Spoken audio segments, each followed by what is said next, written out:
Hello everyone, welcome to this week's TBT Transfer Talk.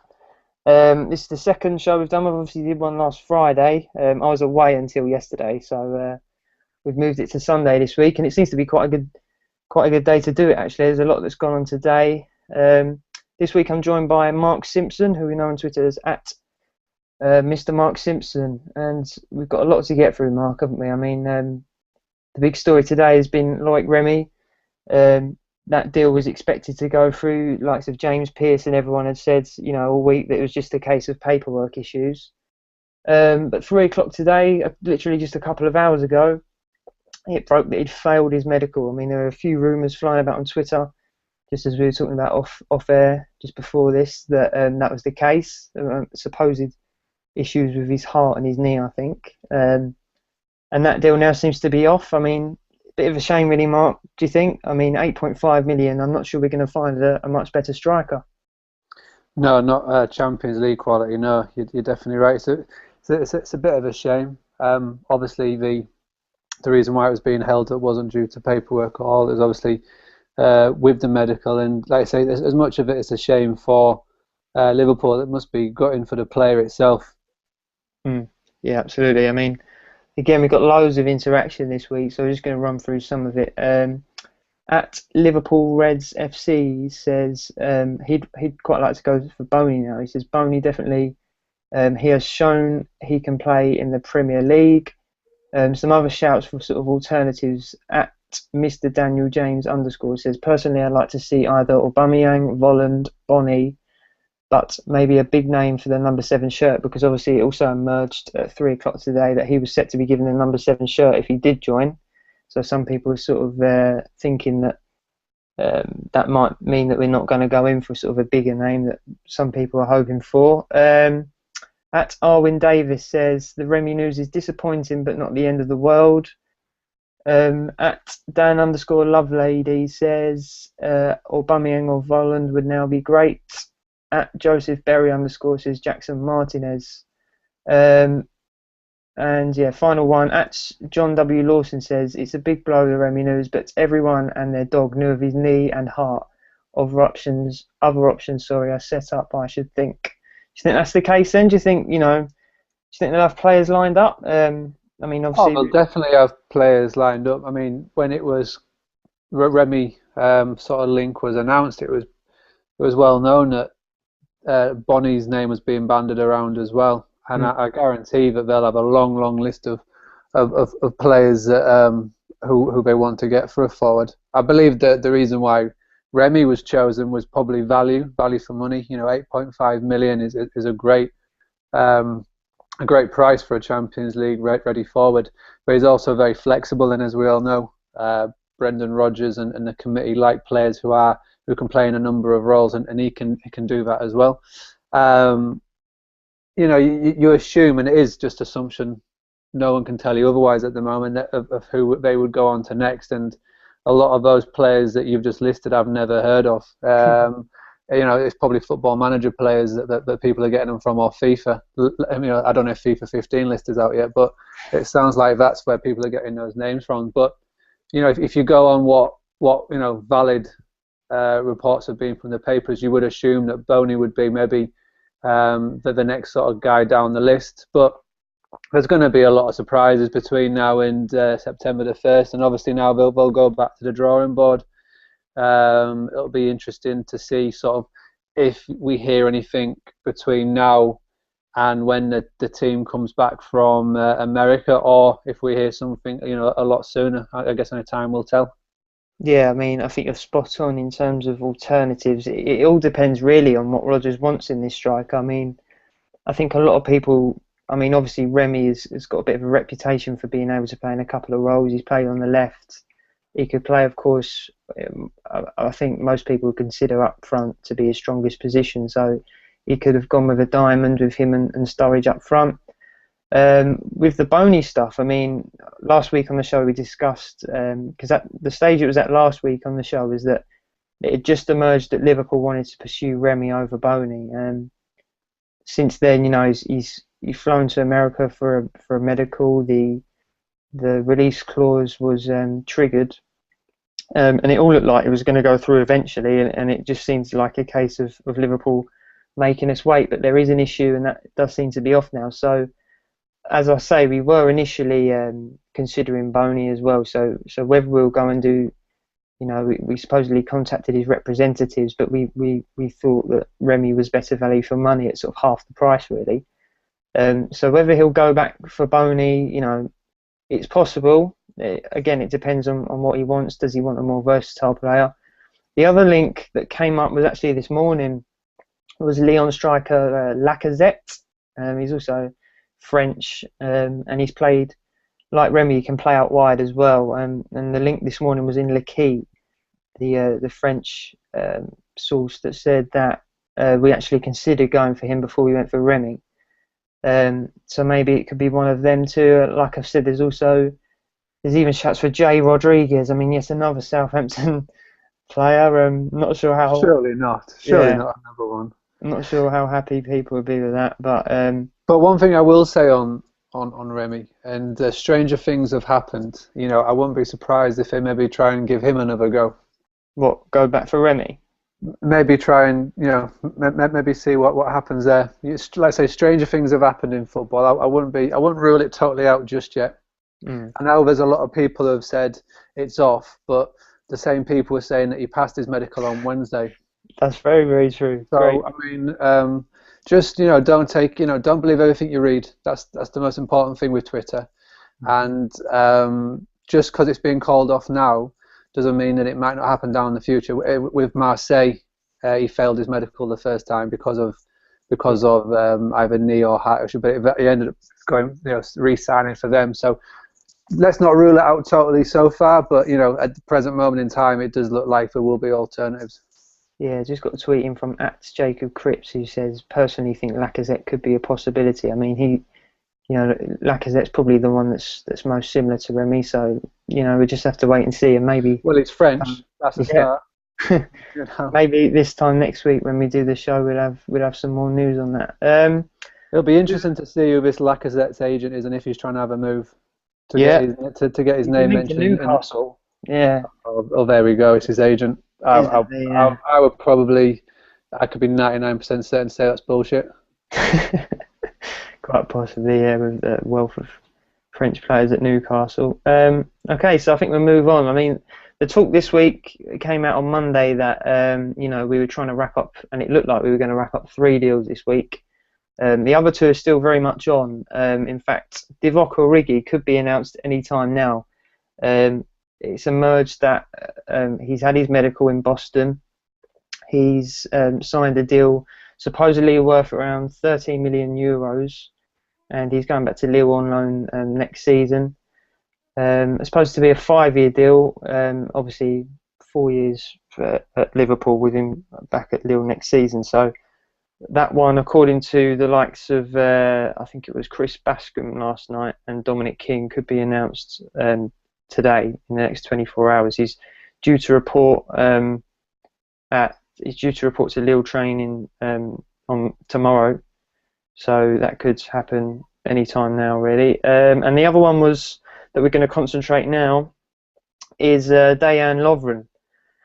Finally, I mean, last week we were talking about would this one go through, because it had all gone a bit quiet on the Lovren stuff, but Liverpool must have been pretty confident they could get it done, and it emerged on Sunday night, last Sunday, that they were very much, they were very confident it would go through. And Friday, I think it was, Friday night, that there were reports that a deal had been agreed. He supposedly had his Liverpool medical yesterday.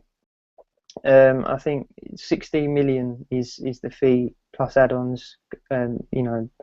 These things, Liverpool never confirmed the fee, so it could be anything really, but that's the rumoured figure. What do you think about Lovren then? I mean, what we had to do this summer was definitely address the defence, Mark, and we've gone some way to doing it there. He's our most expensive defender. So what are your thoughts on him? I'm quite. I mean, he's a very Marmite player. There's a lot of people who say, "Yep, great choice, great defender." There's other people who say he's average and he's just been playing in front of a really good midfield, and that's why he's shone. it's I fall more of the. Well, I'm always positive when it comes to sort of Liverpool signings, but and I say it's really hard to judge a player until he kicks a ball for Liverpool, because obviously our system, it differs slightly to how Southampton's system, and obviously there's people who are a lot more knowledgeable and people who actually get paid to make these decisions who have scouted this player. He won't have been the only defender that Liverpool have looked at. It's hilarious where you see people on social media saying, "Oh, why aren't we going for Hummels? Why aren't we going for all these people?" I guarantee, I can quite safely bet that Liverpool will have looked at all these mint epic players, and they probably would have put a call or an email or a text into their agent saying, "Would player X fancy coming to Liverpool?"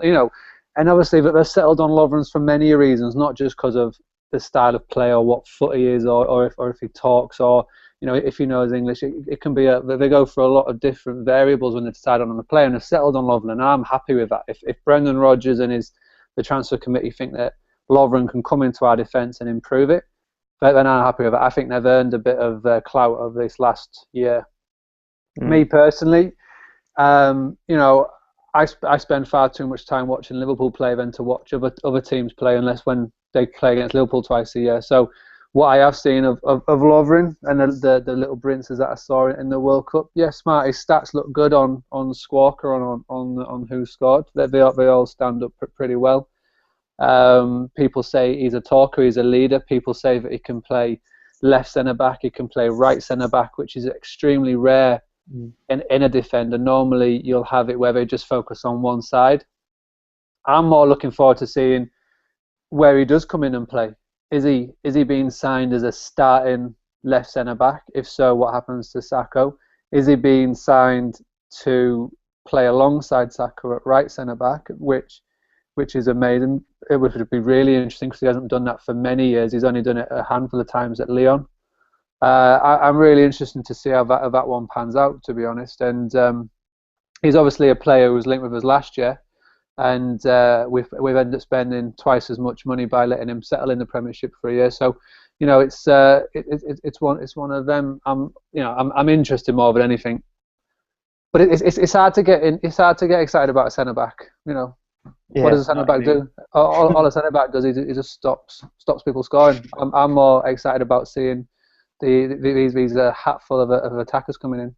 Yeah, exactly. Yeah, it's a good point. And I think you're spot on there as well. With the main debate seems to be, where's he going to play? Is he going to play with Sakho? Is he going to play with Skrtel? As you said, he's played the majority of his Southampton career at left-sided centre-back, which may suggest he's going to play with Skrtel.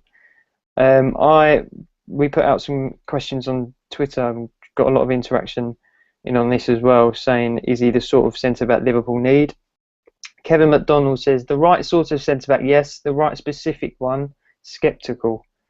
At Coptin says, yes, definitely. He's a ball winner, can score, and he's versatile enough to play right centre-back, left centre-back, and even right back. I think that's one of the things. I mean, in terms of the boxes he does tick, I think they've been quite impressed by the fact, he's obviously a right-footed left centre-back usually, but he did play a couple of games for Southampton last year at right centre-back, and that does give us options. As people have said, the general consensus is that Skrtel and Sakho one of them will battle it out to partner Lovren, so he does give us that. The likes of James Pearson that have also mentioned that Liverpool see him as the leader, the sort of defensive leader that Liverpool need to come in and shout a bit, basically. Other thoughts we've got in. At Talking PJ says, why didn't we sign him last season for 7 million? I think he'll be like Mignolet and do all right at the start. At Nate Myers says, no, he's not the right sort of centre-back because in theory he replaces Sakho. He's a left centre-back, not a right-sided centre-back. If we spent the money, we needed Varane or Hummels.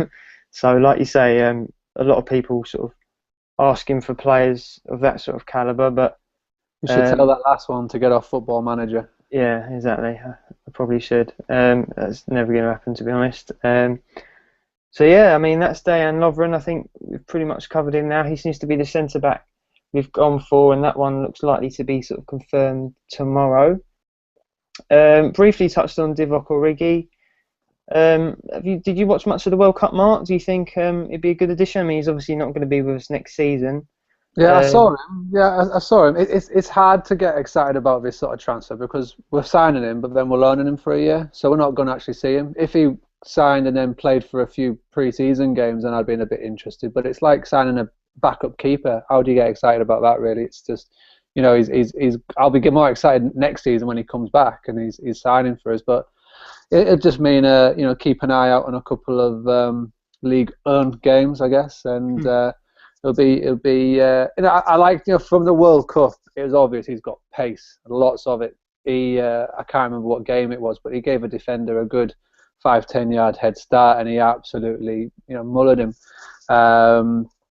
You can see that he's a bit raw. His decision making is a bit rash, but he would suit very much how we play. You can see that this season we are going for pace, and more pace. It's with Markovic, Sterling. We've got Sturridge up top. It's nothing but pace, and it looks like we're going to be playing a sort of style of football where it's a high-pressured, high-tempo game, capitalising on defensive errors. When we get the ball, we smash them on the transition, and we just before they know it, we've created a chance in their box. And he does sort of fit that. Remy sort of fits that. Obviously, Sturridge and Sterling and Markovic all sort of fit that mould. So yeah, it's hard to get excited over a player who we're signing and then he's going to go away for a year. But it just shows that Liverpool are thinking differently, and it is quite clever thinking, definitely.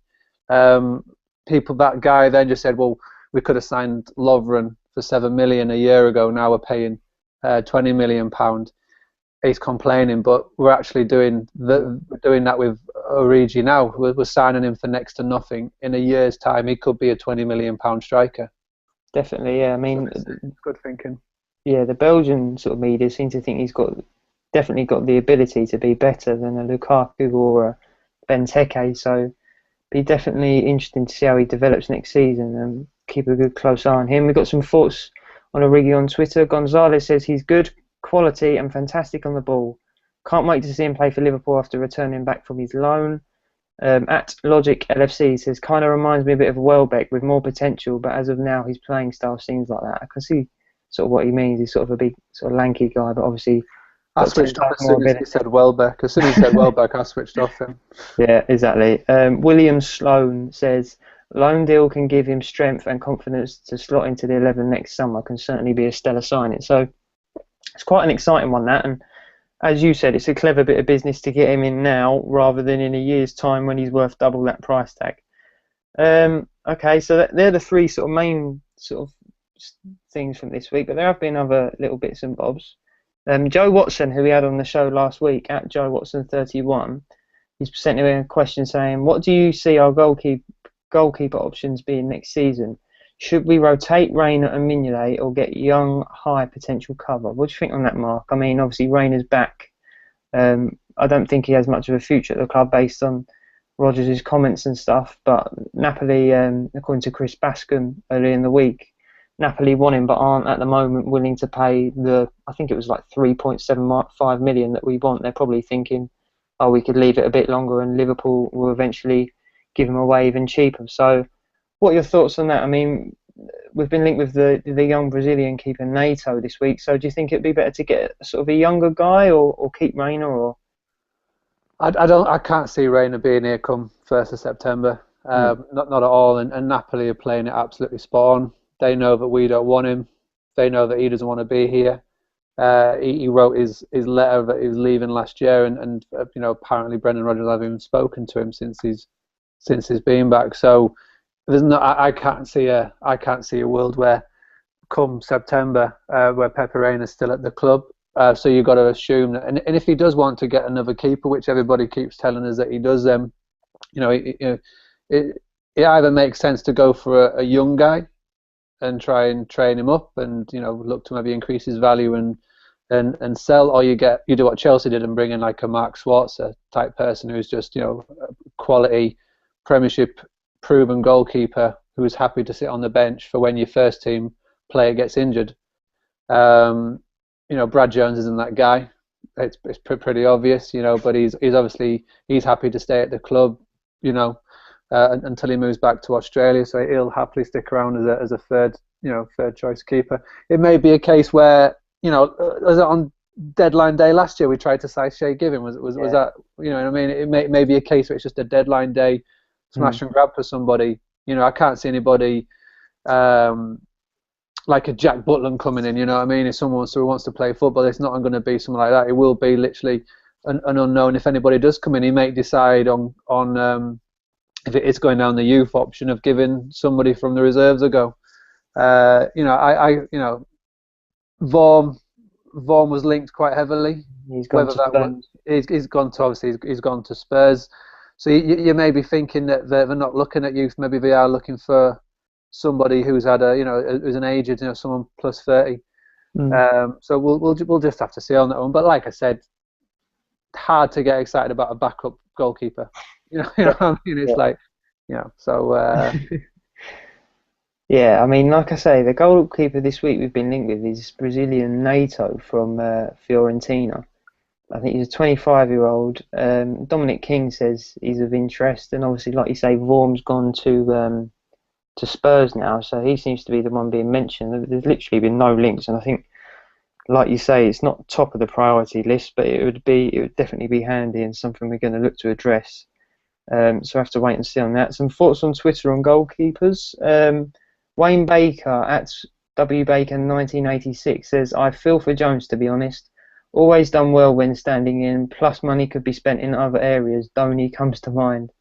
At Jack Rathborn says, NATO improved remarkably last season and has massive potential. So, you know, could be encouraging signs there if we go on to sign him. Okay, we'll move on. That's sort of the goalkeeper thing covered. One link this week that was quite a strong one earlier in the week, and it looked like something could be imminent. Atletico Madrid right back Javier Manquillo. We briefly mentioned this last week. Monday morning, it was reported in Spain by quite a lot of the media outlets out there that he was on the verge of agreeing a move to Liverpool, and he would be joining. Most said it would be a 2-year loan deal, which is quite a weird one, with a view to a permanent move, some have said, but it's all mixed information. Later in the day, the Merseyside reporters obviously checked it out, and they have confirmed that he's the player that we are looking at, but a deal isn't as imminent as they're saying. They're saying that we're trying to sign him. He's obviously a right back, Mark, and we were just discussing off air beforehand whether we'd go for 2 left backs this summer. You'd assume we wouldn't if we're going to go for Manquillo. I mean, he's a highly rated Spanish youngster, played quite a lot for their under-20s, and I assume the 2-year loan option with an option to buy sort of is a try before buy sort of thing that that appeals to us a bit. Do you think that'd be a good bit of business? Yeah, like I say, I'd be lying if I said that I've ever heard of him before. Before last week, but you know, whenever I hear about a player I've never heard before, you do go and look online. You go and look at blogs from people who have watched him, and you know, there are several people who said, you know, he is a promising fullback. I think he hurt his neck or had a bad injury back in the start of the year, because he would have potentially played a little bit more. But it's interesting that we are going for a right back. Obviously shows that Rodgers wants to bring in someone on that side. I don't know what that says about Johnson, you know, or whether this guy is being brought in as backup. Unless that means you've got 2 guys on the right and 2 guys on the left if you've got Flanagan there as well. It'll be interesting, you know, if he comes in, and this is why a loan option makes sense. You know, it's like the Sissoko last year. If we'd have signed him for $4 million on a 3-year contract, then you're screwed a little bit. But you've got him on loan. It obviously didn't work out as well as everybody would have hoped, and now he's gone, and we'll never hear of him again. But same with Manquillo, you bring him in, you see how he does, you get him in the setup, you see how he settles. And if he works, fantastic. If not, then you know, you ship him back to Madrid. You know, if it does happen. But I'm more interested to see that it is you know, you got a right back being linked. Yeah, that's very true, to be honest. I think, you know, as I said, a lot of people think There is a chance that if he was to come, he could be, he's got the potential to be Liverpool's right back for years to come. As we said last week, he's been linked with Arsenal, but it seems to be quite a complicated deal, and they obviously sort of disagreed on a few things. Some feedback from Twitter at CharliePrice_98 said, yes, Manquillo would be a good signing, and an apparent 2-year loan with an option to buy for €6 million, so he can get a really good look before making a decision. I think that's the thing that's appealing to a lot of people as well, the sort of the try before buy sort of thing. Okay, so we'll move on to left back. We've got a question from at Peter DMT asking us to discuss left back options and the dreaded Ryan Bertrand, although I shouldn't say they're dreaded. This week, Bertrand has been strongly linked, actually, again. In the Echo, they said that we are willing to pay the £8 million that Chelsea want, and we've sort of gone back to him after missing out on Davis, and we seemingly don't fancy paying up for Moreno as it stands. And he's desperate to come to us, but Chelsea are reluctant to sell because basically, it's Liverpool. We're considered to be one of their rivals. They gave us Sturridge, he's done brilliantly. They gave us Moses, we didn't play him at all. So yeah, are you on? What are your thoughts, Mark, on Mr. Bertrand and the left back options in general? Well, left back options in general, it is obvious that we need a left back. It's quite obvious that we need someone there that we can get boxed off it. I was really encouraged by the Moreno links earlier in the summer. He is somebody I have actually seen before, of all these mad links that we've had over the summer, and I would, someone like that would be very encouraging to come in. Ryan Bertrand, he is the ultimate Marmite, and unfortunately there's not many people that do like him, but there's a lot of people who will quite gladly slag him off. Yeah. I think if he was called Bertrando and was coming from Spain, it may be a different story. But it's you don't know how much to bear him with his Ryan Bertrand links. It's not a secret that he is looking to leave Chelsea. It is no secret that in the past Liverpool have looked at him. Rodgers is a player who's worked with him and does like him. His agent is obviously doing some pretty decent work. He's obviously telling here and everywhere that Liverpool are interested, that they want to do a deal here. It'd be interesting to see, and we'll never find this, it's interesting to see when these journalists are tweeting out about it, who the news is coming from. Is the news coming from the club, or is it coming from the agent? Because it's quite clear that Chelsea do not want to sell to a rival. Or if they are going to sell to a rival, they get maximum amount of money for him. I can't see the committee or FSG signing off on someone like Ryan Bertrand for a substantial amount of money. It just doesn't make sense. Signing off on a large amount of money for someone like Moreno does make a lot of sense because he's younger. He will be a future Spanish left back, for example, in the years to come. He nearly made the World Cup squad.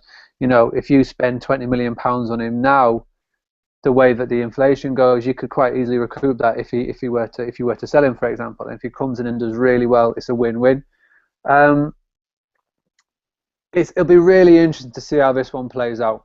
Really interesting to see how this one plays out. Obviously, Ben Davies has gone to Spurs, and I'm not sure how much interest was actually in him from the start from Liverpool. Again, that just sounds a lot like agent talk, trying to get more money for his player. But left back for me, if someone asked me at the start of summer where I thought the most important position we need to strengthen, this was before Suarez decided to do one, it would have been left back. As good as Flanagan did for the last 6 months of the season. He really needs to be challenging Johnson for that right back slot. I believe that Flanagan could take it off him this year if Johnson doesn't book his ideas up. So we need to bring in a left back who's good to go, who's ready to make that step up. There's Marino's one that's been heavily linked. there's Rodriguez that's the Switzerland player who's amazing, who's one of the best left backs around. I'd be very surprised if Liverpool hasn't asked a question to that player's representatives. Obviously, Mourinho's the one that's the closest. How it pans out, who knows? If Bertrand comes in and Moreno doesn't, would I be happy? Nah. I think we can get better than Bertrand, but it's like any player that comes in. You can't slag him off, you can't judge him, because when he comes into a Liverpool shirt, he's in a totally different setup, he's in a totally different environment. He may be a sort of player who would flourish under a Rodgers sort of style. At Villa, he was playing under Lambert. It was very, defensive minded. He may even, step up under Rodgers style. We never know. It's all hindsight from here on in.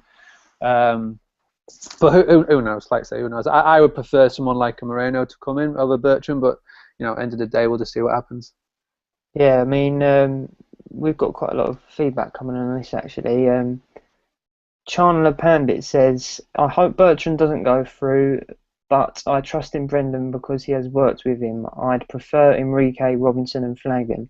See, this is the interesting thing. I mean, as you say, Flanagan was excellent at left back last year. But there is a chance, I mean, this is very likely, in fact, to be Johnson's last year at the club. There is a chance he's going to take over at right back in his more natural position. And other than Enrique, who, has got all the physical qualities and hasn't got a bad left foot, he just doesn't have a brain.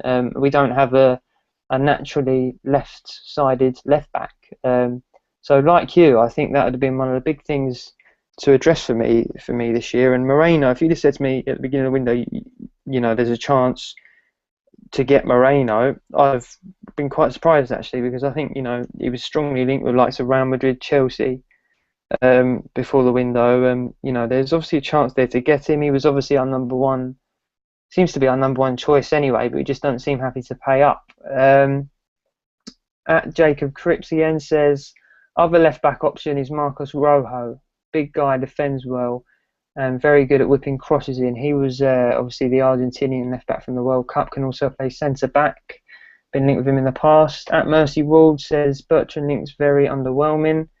So yeah, but that's another one we're just going to have to wait and see on. But it does seem now that Bertrand might, to some people's disgust, be the option that we're pursuing at left back. Okay, we'll move on to the attack now. This time I shouldn't say this time last week. Last time we did this show last Friday, as we were on air, it emerged that Liverpool and Sunderland had agreed a £14 million deal for Borini, and it very much looked as if he'd be off. The next day we had Preston, and Borini actually started, which raised a few eyebrows. But Rodgers said, well, Rodgers didn't imply that the deal was off. Day after that, we were due to fly out to the US, and we did, and he was on the plane. And many sort of Demasio on Twitter said that he'd rejected Sunderland, but at the same time, Brendan Rodgers and Gus Poyet were making noises, to suggest otherwise, that he hadn't rejected him, and that it was still a work in progress. So it's all up in the air at the moment. He got an injury against Roma on Wednesday night, a shoulder injury, and he's flown back to the UK along with Daniel Agger, who's also, we're going to move on to in a bit, to round off. They've both got injuries, but they've both got speculation surrounding their futures. And we asked earlier on Twitter, what do we think the Fabio Borini's future holds? Will he eventually end up at Sunderland or another club this summer? Ninja Embellish says, think he'll go out on loan again, possibly back to Italy. At Morantia says, I want him at Liverpool, but 14 million is too good to refuse. At Tommy Cunslow says, he will be sold definitely. He's not adaptable enough for Rodgers' new approach. He's best as a centre forward and not out wide. So, Mark, I mean, what do you think is going to happen with Berea? There seems to be a few, games going on a bit. And at the moment it's all up in the air, and maybe the Remy stuff might suggest that he's going to stay. Well, I think with Sunderland bidding the amount that they did, obviously, so I think it caught Liverpool off guard. I think, obviously the 40 million came in and they accepted it straight off. I would never have seen them bidding that much amount for him. But obviously, it's the player that they really want. How bad is the injury? Is anybody actually? I've been off sort of No, Twitter, well, really. the thing is, Roger said that he'd only missed a few days training and it wasn't very serious and it was just bruising. But since then, he flew back to Liverpool yesterday for treatment. So maybe it's worse than they anticipated. But there's no news that he dislocated it or he's cracked anything. Or maybe he's flying back to discuss again with Sunderland. You never know. There's not a reason why he's flown back. If it is only a few days. I never actually saw the injury itself, so I don't know obviously how bad it looked at the time. Because I'd be buggered if I'm watching that friendly game at that time in the morning. But yeah, with Borini, it's an interesting one. Obviously, he's gone to Sunderland on loan, and he's obviously done quite well. He's obviously had a half. He's played at Wembley with him. He saved them from relegation and the likes. But as far as moving there for 4 or 5 years, committing like a few years of your time there, does Borini really want to commit his future to a club like Sunderland? And this is probably why he's rejecting them. It's all well and good going there on loan, boosting your profile, raising your awareness, but he obviously thinks that he's a Champions League ready player. And he really does want to make a success of his move at Liverpool. You can tell that. You can tell that in his interviews and how he comes across. I can see this dragging out for a while, and I can see it dragging out well until the season started. It could even go down to deadline day. Yeah. He's just waiting for options, and I'm sure his agent is looking for other options as well. But randomly Juventus' name came into the pot, and I guarantee that's just the agent putting out a name like Juventus just to sort of see what the scope is over there, because and he's not a single guy anymore. He got engaged quite recently, and with these sort of decisions as well, it's not just him making this move. When he moved to Swansea, it was him as a single guy making that move. Now he's got a fiance, and moving up to Sunderland.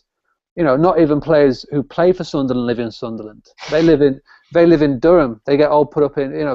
Sunderland is a shithole. No one wants to live in Sunderland. So the actual players, they live in Durham, and it's like and I can say this because I lived up there. But for Borini now, it's like does he want to move his potential family up there for a few years, or will he hold out? And it does look like he's holding out. With whether he goes or not, nobody knows that. The only person who knows that is Borini, and that's why I can see it dragging on. But if it does work out, and we got 40 million in the bank, amazing. We actually make a profit on a deal that for a few years ago you never thought you could do with a player like Borini. He's never going to fit our system. He's never going to replace Daniel Sturridge as the number 9. He is a good player. He suits the Italian game down to the ground. He makes amazing runs, But unfortunately, when the ball comes to him after he's made his amazing runs, he lacks that match fitness. He's not a player that can come off the bench and can turn games. So you can never see him having a career at Liverpool, a decent career anyway.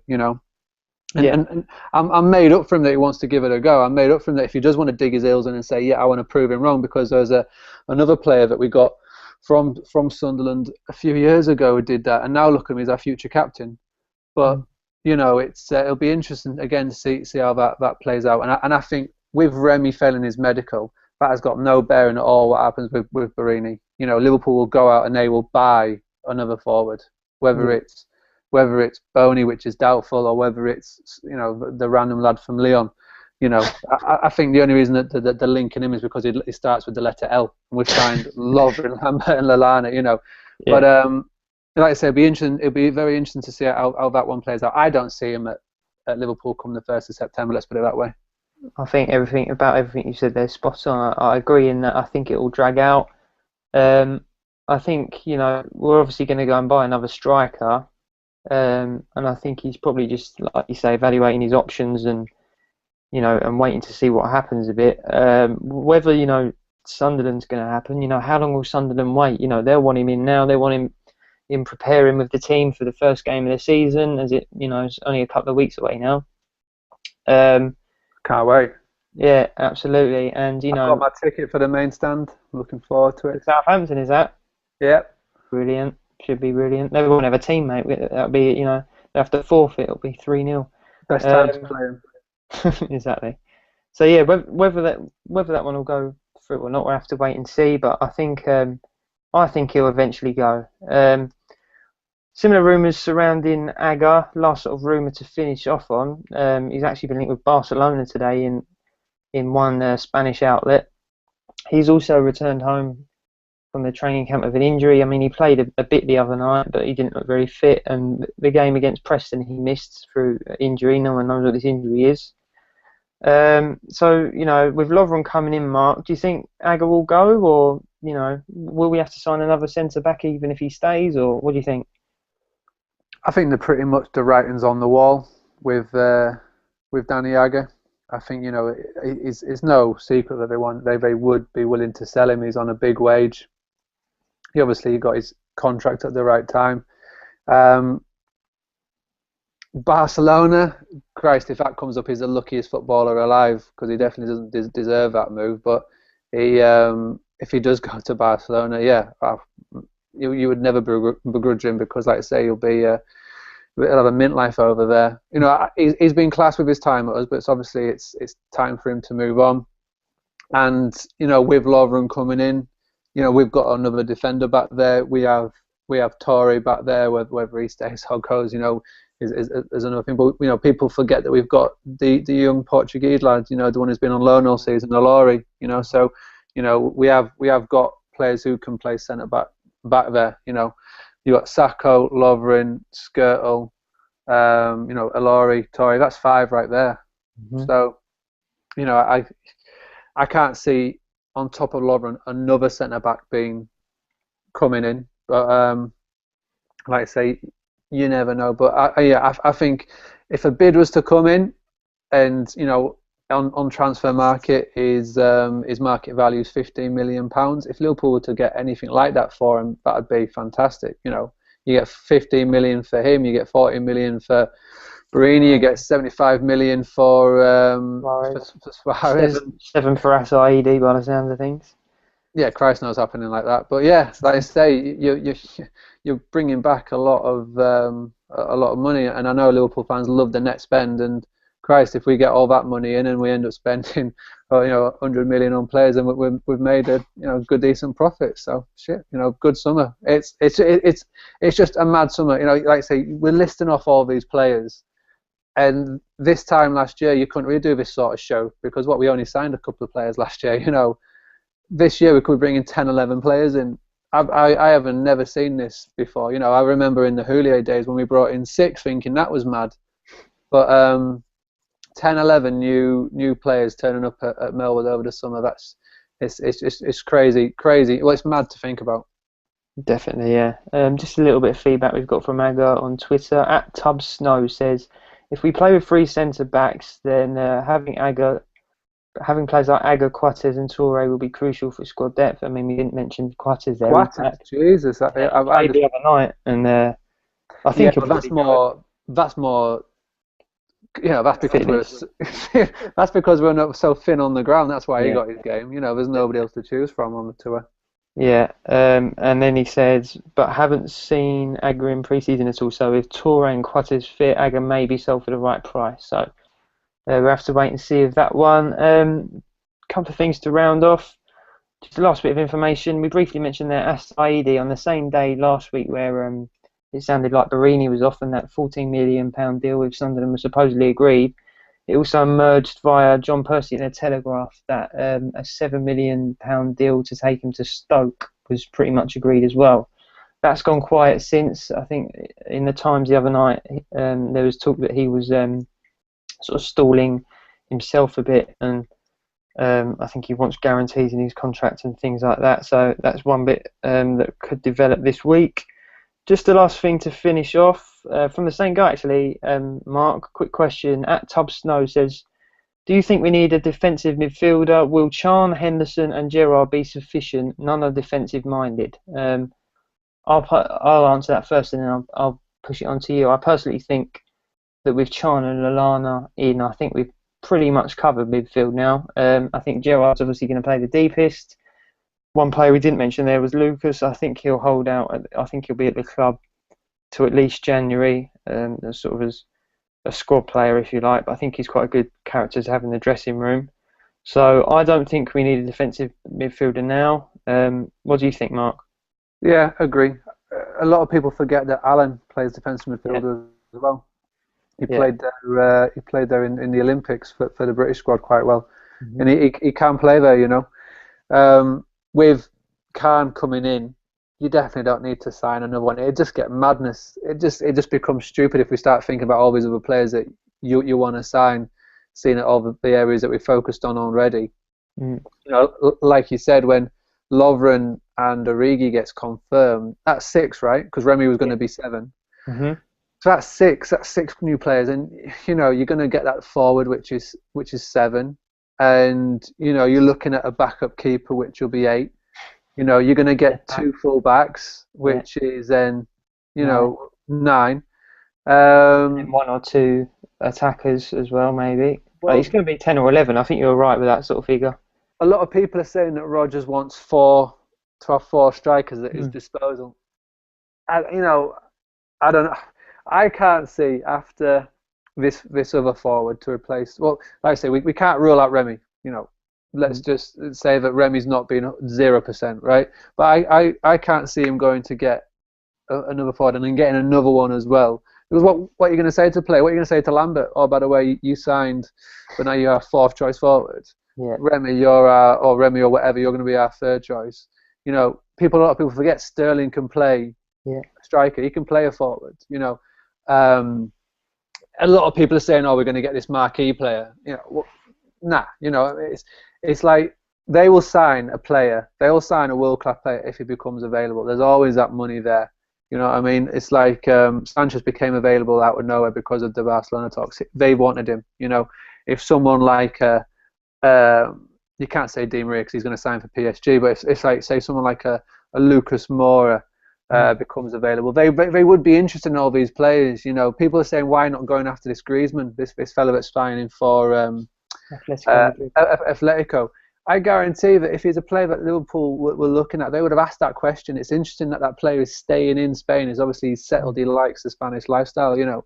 So it's a case of not worrying too much about it. Don't get too stressed out if a player that you like doesn't sign for Liverpool, because we have got a very, very decent team, 2nd in the league, very decent team. What we've added is we've added quality players. So now when Rodgers gets to 70 and we need to make a switch, he can look to his right and he can look on the bench. And instead of looking at Victor Moses, instead of looking at Iago short corner Aspas or Alberto, he's going to have players of the ilk of Lallana. You know, he's going to have Ricky Lambert to throw on. He's going to have some really quality squad players to choose from. And every single signing that we've made so far, it's made a lot of sense. And I'm looking forward to seeing what happens from here on in. But yeah, like I say, it's going to be an interesting couple of weeks. I'm looking forward to tonight. I cannot wait to see Markovic play because we've not even mentioned him. I cannot wait to see him play. I can't wait to see Sterling after, you know, with his new Yoshi haircut. I can't wait to see all like Sturridge coming back and Henderson and all the like. So it'll be good to see the game tonight. Absolutely, yeah. Couldn't have finished on a better note. Just to finish it, I mean, the word is for that game tonight that the front 3 is Markovic, Sterling, Sturridge. Very exciting. And it'll be brilliant to watch, despite it only being. I'm so gutted that Lallana can't make it because I was really looking forward to seeing how he would have fitted in. I wouldn't have put him down as a starter, you know, but I think he would have been. He's good. Well, like I say, he's got 6 weeks off now. I think we'll probably see him after the international break, which will be harsh for the player because obviously he's got to get. You know, it's really hard when you miss a pre-season because you're always playing catch up. But if he can have like this 6 weeks off now, get it fully recovered and that. It'll be better. But like I say, I can't wait to see that front 3. I fully anticipate that front 3 to be the one against Southampton. Yeah, good chance of that, I think, as well. Okay, then. I think that's a brilliant way to finish off. Thanks for joining us. It's the second TBT Transfer Talk with me and Mark Simpson at Mr. Mark Simpson. We should be back sometime next weekend. May do it on Sunday again, just sort of depending on guests and sort of the news and that as well. So thanks for joining us, and we'll see you next time.